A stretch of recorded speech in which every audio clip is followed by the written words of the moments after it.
So, digital transformation has been the talk of the town for the past decade, probably. We started in North America, started hearing about it here and there, and it was kind of the same conversation with business transformation, but in the digital space. And I see it more and more, and of course in Africa and Middle East, we see it to be a very hot topic.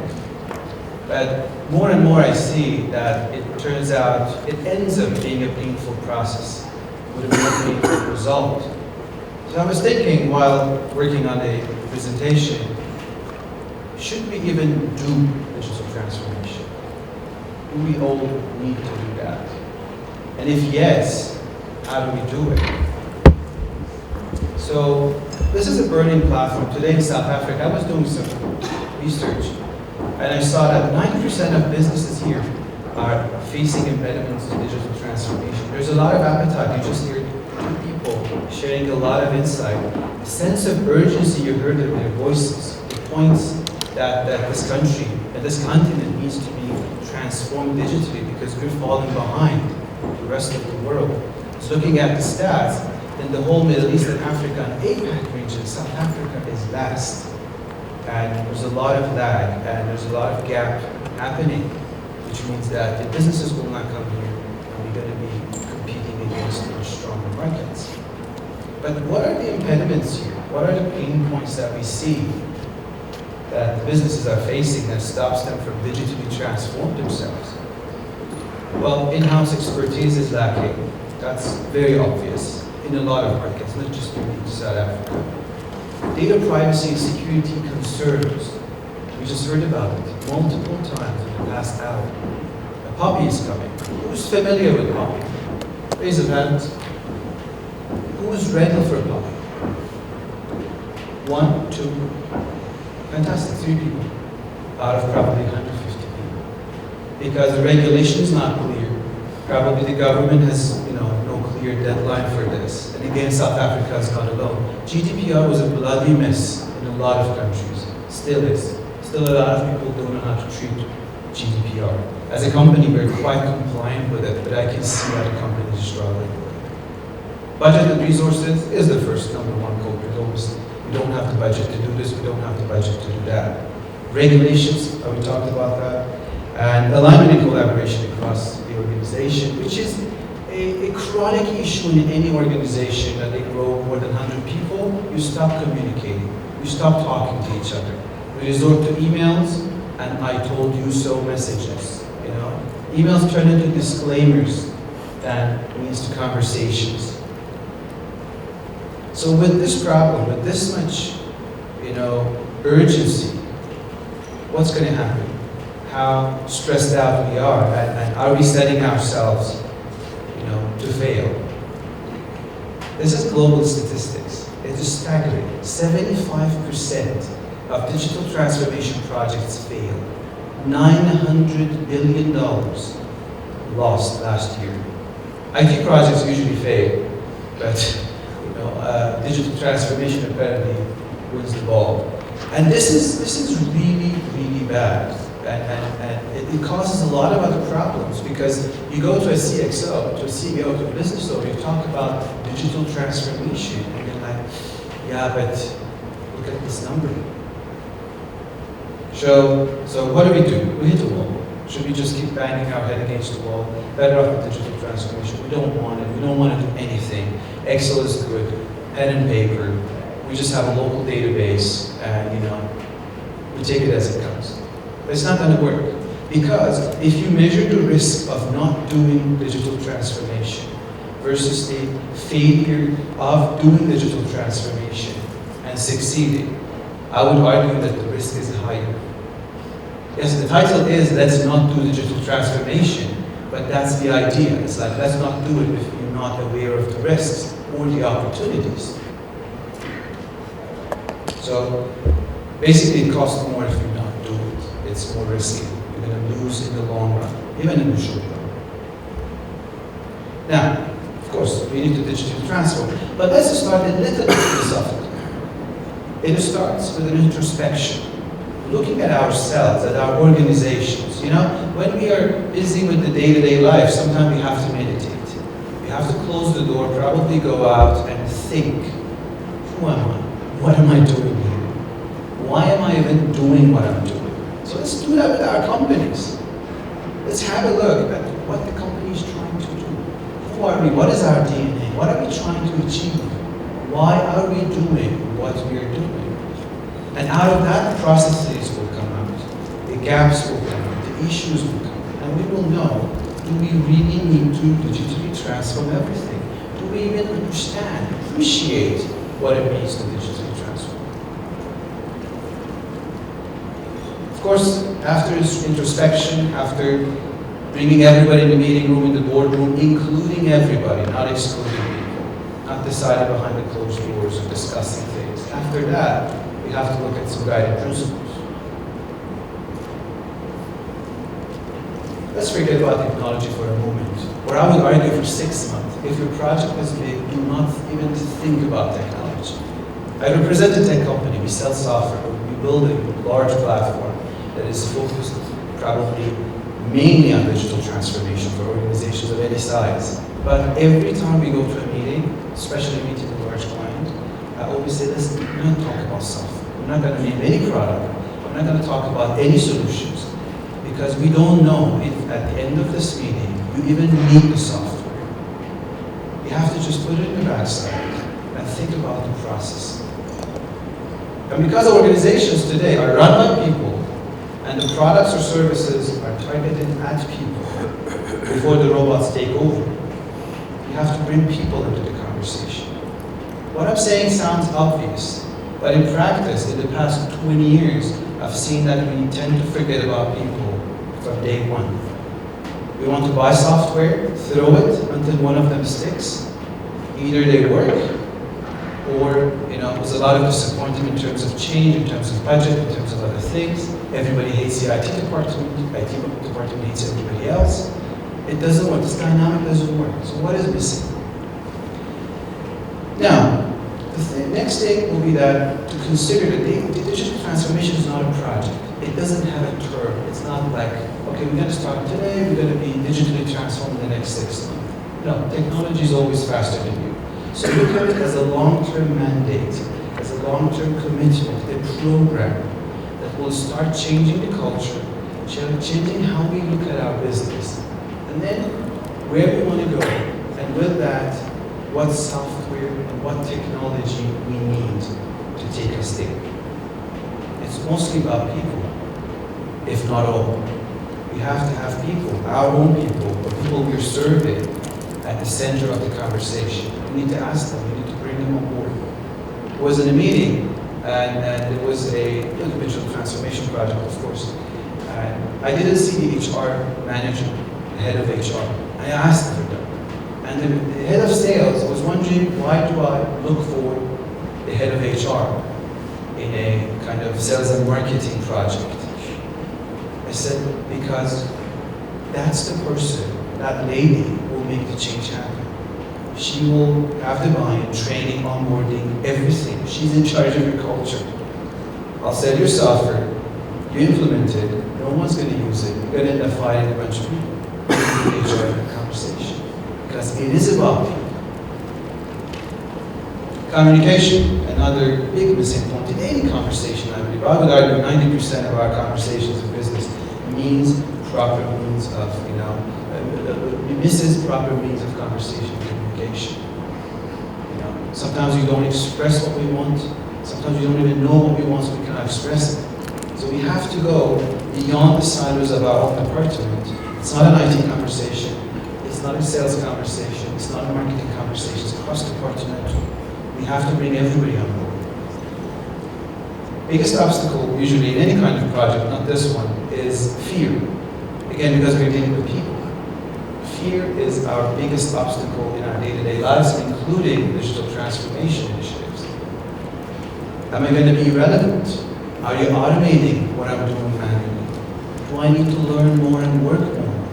Are you going to pay more? No, we're not going to pay you more, but you have to work double. So, am I going to be ignored? If we're implementing a system, we're revolutionizing our call center system, and we don't have anybody from the call center people who pick up the phone or pick up the chat in that room where we decided we are ignoring those people. So that project is doing something to them, not for them. Experience matters. I was in Nairobi a week ago talking about customer experience. The whole theme was about customer experience. And my talk was about return on experience, replacing ROI with ROX. And beyond just the buzzword, ROX focuses on measuring what improves the experience of your internal customers, i.e. your employees, and your external customers to whom you're selling products or services. If you go back and look at your own businesses, most of the time you are in the business of improving someone else's experience, and you're competing in that front. You provide a better sales experience, a better stay at your hotel, more smile, a faster service, a faster resolution time. These are all focused on experience. That's where we're competing today, because the society is going beyond just basic needs. We're going to the social and status levels. So experience matters. So it means that if I want to transform myself digitally for my business, I need to focus on improving the business experience, both for employees and for the customers. Let's not blame the CIO. We put someone in charge, we say CIO, CDO, CTO, whatever the C's, and we tell them it's their accountability, it's their project, and they have to go fix the problem. It is not. Everybody in the C-suite is equally responsible. I would argue that it has to be a shared KPI between all the C-suite. If the CIO gets fired, let's fire everybody else in the C-suite if the project fails. I was involved in a project, thankfully more as an audience many years ago in Canada. We lost $16 million.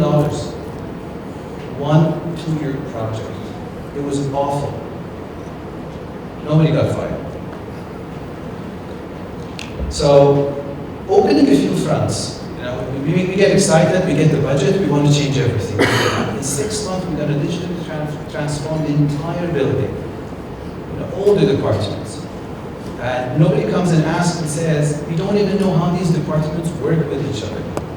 We don't even know if the salespeople know the marketing people. They should be friends, but no, marketing people decide by themselves, run a campaign, salespeople go sell something. They don't bring the feedback back to marketing people. So before fixing those internal issues, introspection, what we do, we blitz through launching a full-on project. It takes a long time, the company is bleeding money, we can't measure success, and we face a lot of problems that often leads to that 75% failure ratio. And again, another obvious point, but I see it, but I tend to miss it. I see it on a daily basis. So focusing on strategic outcomes. What do we want to do? Are we just stressed out because everybody else is transforming and we're not? That's not a good reason. We want to see what is lacking in our own business. What is our USP? What is our competitive edge? Focus on that. And then look at that bright future where everything is automated, people are happy, employees are smiling 24/7, sitting there sipping pina coladas probably, the AI bots are doing their job. Let's look at that beautiful picture and backtrack. See, get disillusioned and see which one is real, which one is not. And based on that, try to define the milestones for our project. Of course, it will have to end up with some sort of technology. And I'm not saying we cannot use technology. It's impossible not to use technology today. But technology is very shiny. It's addictive, it's worse than sugar. We tend to buy it right and left and don't know what to do with it. I go to organizations, they have 3 different types of office suites. Why do we need that? This is a high level of incompatibility, only in spreadsheets, let alone the other processes.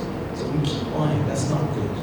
But once we decided, once everything is done, we know our processes, we know our requirements, we know what our people need and what our customers need. Then we find out what are the best tools in the market after tons of interview and quotes and RFPs. what are the technologies we need to use, then you can do this. You can have a data mandate and focus on machine learning, AI, analytics. You can be focused on sales. There is no shortage of good CRMs where they automate your entire process, act like your virtual assistant, and empower salespeople instead of scrutinizing them. CRM is a very interesting conversation. Sometimes you talk to the head of sales, and from the tone you see where they come from. I want to control my salespeople. Not a good approach. You have to say, I want to enable my salespeople. I want to empower my salespeople. I want to see where they're lacking so I give them enough resources, not to crucify them, not meeting the KPIs.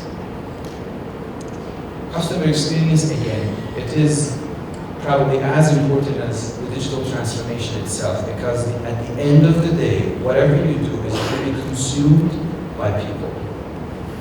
In operations, we see a lot of companies where they have perfected their sales process, but the operation cannot keep up with that. The logistics is not keeping up with that. The HR is not automated.